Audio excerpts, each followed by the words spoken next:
আজকে আমি কথা বলবো লাইফে খুব টাফ টাফ ট্রিকি সিচুয়েশন যখন আসবে সেগুলো কিভাবে আপনি সুপার পাওয়ারের সাথে কন্ট্রোল করবেন। নাম্বার ওয়ান, যদি কোনো মানুষ আপনাকে অ্যাবিউজ করে, গালাগালি দেয়, আজে বাজে কথা বলে, বুলি করে, চট করে রিয়াক্ট করার থেকে আপনি একটু পজ নিন, একটু ব্রিদার নিন, নিঃশ্বাস নিন, একটু তাকে বলতে দিন। তারপর তাকে জিজ্ঞাসা করুন উইথ কম্প্যাশন, রেগে গিয়ে না, পোলাইটলি জিজ্ঞাসা করুন, তোমার কি প্রবলেম, তোমার কোথায় অসুবিধা হচ্ছে, তুমি কেন হার্ট হয়েছো। Ask this questions, this will give you better results. Number two, আপনি যদি দেখেন কেউ আপনাকে মিথ্যে বলছে এবং আপনি জানেন এটা মিথ্যে, তার সঙ্গে ঝগড়া করার থেকে better use silence. Silence has more power than ওয়ার্ডস।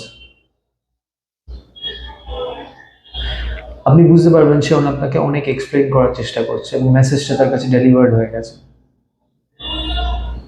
আপনি জেনে রাখবেন যখন মানুষ বেশি এক্সপ্লেন করার চেষ্টা করে জেনারেলি তখন মিথ্যেকেই এত বেশি এক্সপ্লেন করার প্রয়োজন পড়ে, তার মানে এটা হয়তো মিথ্যেই ছিল।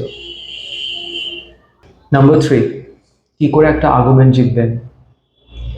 রাগ করবেন না, মাথা ওরকম করে গালাগালি দেবেন না, ঠান্ডা মাথায় ওনার কি বলার আছে ঠান্ডা মাথায় এক জায়গায় বসে চুপচাপ শুনুন, একদম ধীরজ রেখে, উইথ পেশেন্স। শোনার পর তাকে জিজ্ঞাসা করুন, এবার আমি কি আমার চোখে দেখেছি সেটা কি আমি বলতে পারি। স্টেটমেন্ট দেওয়ার থেকে ঘটনাটা বলার সময় আপনি তাকে কোয়েশ্চেন্স করুন। এতে কি হবে, সে নিজের মাইন্ডে পুরো ঘটনাটাকে ইগোসেন্ট্রিক ওয়েতে বা ইগোইস্টিক হয়ে না দেখে থার্ড পার্সনের পয়েন্ট অফ ভিউ থেকে পুরো জিনিসটাকে নিজের মাথায় রিকল করবে এবং মনে করবে এবং পুরো জিনিসটাকে রিভিজিট করবে এবং লজিক্যালি সে জিনিসটাকে দেখবে, জেদ করবে না এবং আরও বেটার রেজাল্ট পাবেন দেখবেন আপনি।